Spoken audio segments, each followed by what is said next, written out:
What happens when a CEO walks into his own store undercover and sees an employee crying? Michael Carter had built his company from the ground up. What started as a single store had grown into a chain of 12 locations across 3 states. But success came with distance. He hadn't stepped foot in one of his stores in years. He relied on district managers, reports, and sales numbers to gauge how things were running. Lately, though, something felt off. Customer complaints had increased, turnover was high, and reviews mentioned rude service and poor management. Frustrated with vague explanations from upper management, Michael decided to see for himself. He would go undercover as a new hire at one of his stores, a location he had never personally visited. A professional disguise artist helped him transform his signature salt, and pepper hair was dyed brown, his beard was shaved, and he wore thick glasses. Dressed in a simple polo and jeans, he looked like any other guy looking for a job. No one at the store had ever met him in person, so there was no risk of being recognized. The moment he stepped inside, he felt something was off. The atmosphere was tense. Employees moved quickly, avoiding eye contact with a man at the front counter, probably the manager. Customers waited impatiently, some shaking their heads. A young woman behind the register looked flustered as she tried to ring up orders. Michael walked up to the counter. "Hi, I'm here for the trainee shift." The manager, a stocky man with a permanent scowl, barely glanced at him. "Name? Mike. Whatever, go find Rachel. She's supposed to train you." Michael nodded and stepped toward the back when something caught his attention, a quiet sob. He turned and saw a young woman crouched near the stockroom door, wiping her face with the sleeve of her uniform. She was trying to stay hidden, but her shoulders shook with each silent cry. Michael hesitated, then walked over. "Hey, you okay?" The woman flinched and looked up, her eyes were red. "I'm fine," she said quickly, sniffing. Michael crouched slightly to meet her gaze. "Doesn't seem like it." She hesitated before shaking her head. "It's nothing, just a bad day." Before Michael could say more, a sharp voice cut through the air. "Rachel breaks over. Get back to work unless you want to lose your job." Michael turned to see the manager glaring at her. Rachel wiped her face, stood up quickly, and hurried to the front. The manager, whose name tag read Todd, gave Michael a look. "You here to work or babysit?" Michael forced a smile. "Just getting to know my coworkers." Todd rolled his eyes. "Follow me." "I don't have time for slackers." Michael followed him to the back, but his mind was racing. Why was Rachel crying, and why did Todd sound so aggressive? Something was seriously wrong here. Michael followed Todd to the back of the store, keeping his expression neutral while his mind worked furiously. The tension in the air was thick, and the way Todd had spoken to Rachel didn't sit right with him. He'd built this company on the idea that employees should feel valued, yet here he was, standing in a store where fear seemed to be the dominant emotion. Todd didn't bother with introductions or explanations. He pointed at a stack of inventory boxes near the storage shelves. "You'll be stocking today. Don't waste time and don't screw up the order. If you mess with the flow, I'll hear about it." Michael nodded, keeping his tone casual. "Got it." Todd barely acknowledged him before walking off. Michael exhaled slowly, then turned to the task at hand. He started unpacking the boxes, placing items on the shelves according to the store's system. As he worked, he listened. The conversations around him were clipped and cautious. Employees spoke in hushed tones when Todd wasn't around, but when he was, they stayed silent or answered with one-word replies. He noticed how they flinched slightly when he barked orders, or how they glanced at each other with frustration, but never said a word. After about an hour, Rachel passed by the stockroom carrying a tray of returned items. She hesitated when she saw Michael, then offered a small smile. "How's your first day going?" she asked, her voice polite but distant. Michael shrugged. "Still learning the ropes. You doing okay?" Rachel's smile faltered. She glanced toward the front of the store where Todd was talking to another employee. Yeah, just a busy day. Michael could tell she was holding something back, but he didn't push. Instead, he gestured to the shelf he was stocking. This always this hectic, Rachel sighed, lowering her voice. Lately. Yeah, we're always short-staffed because people keep quitting. And, well, you've seen how Todd is. Michael nodded. Yeah, he's got a strong management style. Rachel let out a humorless laugh. That's one way to put it. Before Michael could say more, Todd's voice rang out. Rachel, what are you doing back there? You think I pay you to chat? Rachel stiffened. I was just, get back to the front before I write you up. Rachel clenched her jaw, nodded, and hurried off without another word. Michael watched her go, feeling his frustration build. He had seen tough managers before, but Todd was something else. His leadership wasn't based on efficiency or discipline, it was based on fear. Employees weren't motivated, they were intimidated. As the day went on, Michael observed more and more. He saw how Todd dismissed a customer's complaint about overcharging, telling them they probably just didn't read the price tag right. He saw how employees avoided asking questions, afraid of getting snapped at. He even saw Todd take credit for a suggestion that an employee had made about reorganizing the stockroom. But the moment that sealed it for Michael happened toward the end of his shift. Rachel was rushing to help a customer when she accidentally knocked over a bottle from a display. It hit the floor and rolled under a shelf, unbroken. She quickly bent to pick it up, but Todd was already there. What the hell is wrong with you? He snapped. You can't even walk straight without screwing something up, Rachel flinched. I'm sorry. Sorry doesn't fix my store, Todd interrupted. You know how many mistakes you've made this week. Maybe I should start docking your hours. Maybe that'll teach you to pay attention. Rachel's face went pale. Please don't. Todd snorted. Then get it together. Rachel swallowed hard, nodded, and turned away, her hands shaking as she straightened the display. Michael felt his hands clench into fists. He had seen enough. This wasn't just bad management, it was abuse, and it was happening in his store. He took a slow breath, forcing himself to stay calm. He had to handle this the right way. If he exploded now, Todd would just deny everything, and the employees might be too scared to speak up. No, he needed to do this strategically. He finished out the shift, making mental notes of everything he had seen. Then, when the store closed for the night, he removed his glasses, ran a hand through his hair, and approached Todd with a calm, unreadable expression. We need to talk, he said. Todd barely looked up from his clipboard. About what? Michael exhaled, then met his gaze squarely. About the fact that I own this company. Todd blinked, confusion flickering across his face before settling into a scowl. What are you talking about? Michael took a step closer, his voice steady but firm. I'm Michael Carter, founder and CEO of this company. He pulled out his wallet, flipping it open to show his ID. And I've spent the entire day watching you run this store like a tyrant.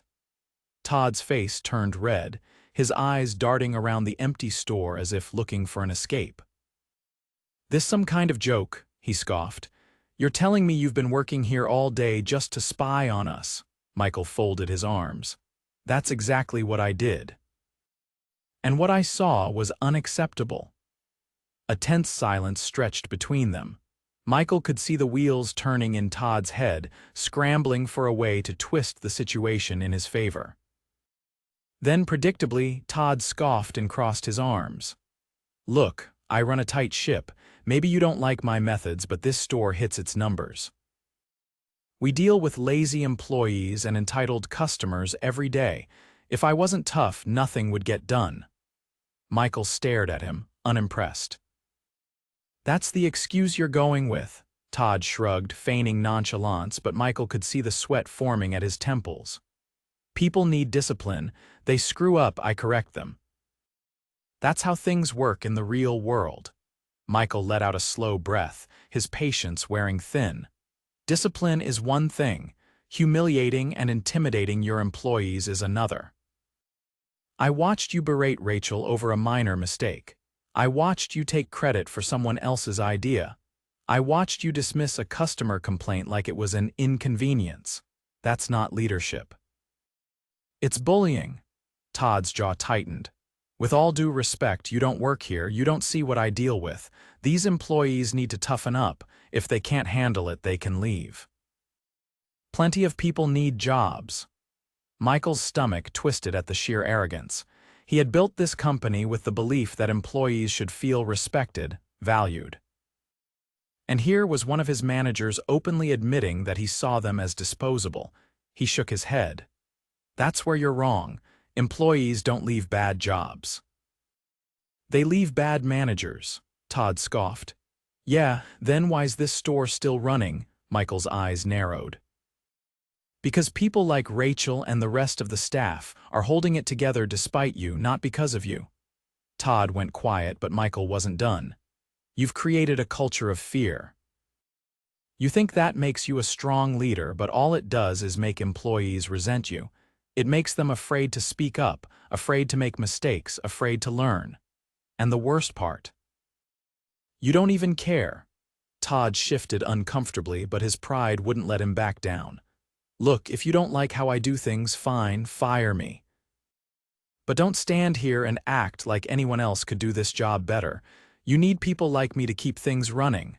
Michael's voice was cold. No. I need leaders who build people up, not tear them down. Todd opened his mouth to argue, but Michael cut him off. You're done here. Effective immediately. Todd's face turned an ugly shade of red. You can't be serious. Michael didn't waver. I am, you're fired, clean out your things. For a moment, Todd looked like he might protest, but then he scoffed, shaking his head. Fine. Your loss. Without another word, he stormed toward the back office. Michael exhaled, grounding himself before turning toward the front of the store. The remaining employees lingered near the registers, exchanging wary glances. Rachel stood among them, her arms crossed tightly, as if bracing for more bad news. Michael stepped forward, his tone softer now. I know this is a shock, and I know you've all been dealing with a lot. Rachel swallowed, her voice quiet but steady. You really own the company, Michael nodded. I do. He glanced around at the rest of the staff. I came here because I wanted to see what was happening firsthand, and what I saw wasn't okay. No one should have to work under those conditions. A beat of silence passed before another employee, a young man near the stockroom, hesitated before speaking. So, what happens now? Michael straightened his posture. First, I want to hear from you, all of you. He gestured toward the break room. Let's talk. The employees exchanged surprised glances, but slowly they followed him inside. As they settled in, Michael leaned against the counter, keeping his stance open and approachable. Be honest with me, what's been going on here? For a long moment, no one spoke, then Rachel took a breath. It's been bad for a long time, she admitted. Todd would snap at us for the smallest things. He'd change schedules last minute, then blame us if we couldn't make a shift. He'd make us feel like we weren't good enough, no matter how hard we worked. Another employee, a man in his late 20s, nodded, and he'd threatened to cut hours if we complained. People quit all the time because of him. Michael listened carefully, his frustration mounting with every story. It wasn't just a bad manager. It was a toxic environment that had been allowed to fester. Why didn't anyone report him? He asked. Rachel let out a bitter laugh. To who? The district manager barely visits. And Todd always found a way to cover himself. Michael clenched his jaw. That was on him. He had trusted his district managers to catch these issues, but clearly that system had failed. He exhaled, then met their gazes. That changes now. The employees looked at him, uncertainty still lingering in their expressions. I'm bringing in a new store manager immediately. Someone who knows how to lead with respect. And I'm implementing an open-door policy starting today. If you ever feel mistreated, you will have a direct line to upper management. No more getting ignored, Rachel blinked. You mean that? Michael nodded. I do, and I want to make this right. That starts with making sure you feel safe working here. Slowly, the tension in the room eased. The employees exchanged glances, and for the first time that day, Michael saw something shift in their expressions. Hope. Rachel let out a breath, a small, genuine smile forming. Thank you, Michael gave a small nod. No, thank you for sticking through this, for speaking up, he straightened. Things are going to change. And I'll make sure of it. As he looked around the room, he knew this wasn't just about fixing one store, it was about making sure this never happened again. And this time, he wouldn't be watching from a distance. The employees lingered in the break room even after Michael finished speaking, a hesitant energy in the air. They weren't used to being heard not like this. Some of them still seemed wary, like they were waiting for the moment when the promises would fade, when things would go back to the way they were. Michael could see it in their eyes. Words weren't enough. They needed action. He glanced at Rachel, who had been the first to speak up, the one who had endured Todd's worst moments and still kept going. Rachel, do you have a minute? She looked surprised but nodded. The other employees slowly filtered out, murmuring among themselves as they returned to the front of the store. Michael waited until they were alone before speaking. I want to ask you something. Rachel folded her arms, cautious. Okay, you've been here a while. You know how the store runs, what works and what doesn't. Michael leaned against the counter, studying her. I need someone I can trust to help me rebuild the culture here. Someone who understands what this team has been through. Rachel frowned slightly, as if trying to figure out where he was going with this. I want to offer you a promotion, Michael said simply. Rachel's eyes widened. What? Assistant manager, Michael clarified. I'm bringing in a new store manager, but I need someone who knows this team, who can be a bridge between them and leadership. Someone who can make sure no one like Todd ever gets away with running this place into the ground again. Rachel let out a short, disbelieving laugh. I don't know if she stopped herself, shaking her head. I mean, I've never really thought about moving up. I just wanted to make it through my shifts. Michael nodded. I get that. But I've seen how you work. You care about this place, even when you had every reason not to. That's the kind of leadership I need. Rachel hesitated, glancing down at the floor. What if I'm not good at it? Michael smiled slightly. What if you are? Rachel exhaled, rubbing her arms. I don't want to be like Todd. You won't be, Michael said firmly. Because you already understand what leadership isn't. That's more than Todd ever did. She was quiet for a long moment, then finally she nodded. Okay, Michael straightened. Good. You start immediately, Rachel blinked. Just like that, Michael chuckled. Just like that. A small, cautious smile tugged at her lips, and for the first time that day, Michael felt like he was actually making progress. The next morning, Michael returned to the store, this time without the disguise. The employees were visibly shocked when he walked in, now fully recognizable as the CEO they had unknowingly worked beside just the day before. He didn't waste time.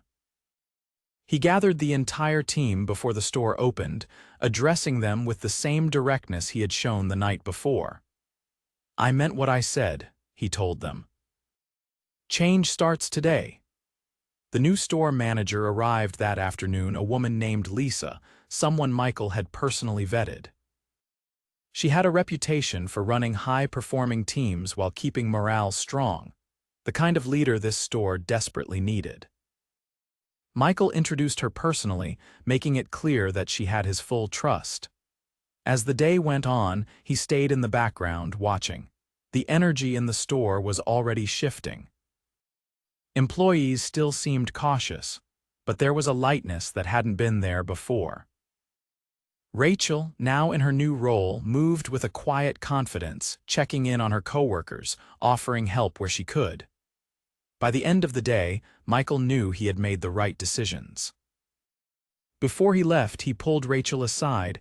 "How's it going?" he asked. Rachel let out a small breath. "Different, a good different," she gave a small smile. "Yeah. I think so," Michael nodded. "Keep me updated. If anything feels off, you have a direct line to me." Rachel studied him for a long moment before nodding. "Thanks for everything," Michael smiled. "You earned it."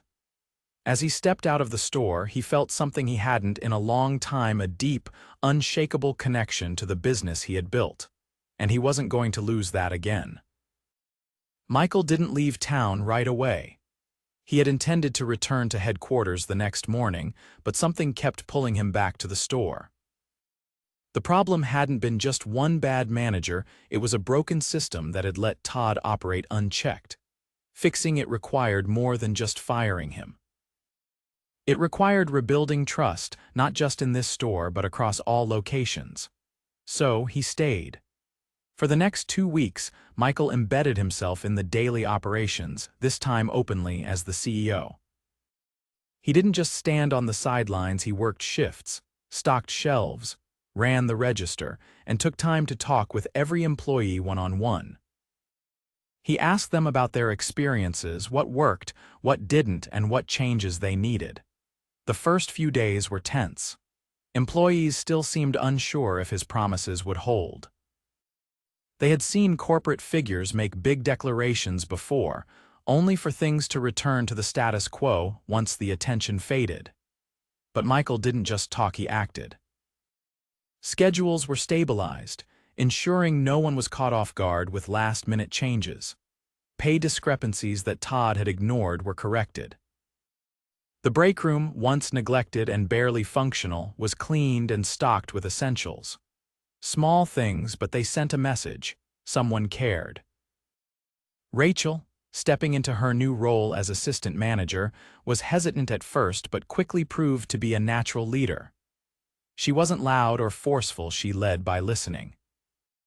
Employees who had once kept their heads down started coming to her with concerns, and she addressed them swiftly, often before Michael even had to step in.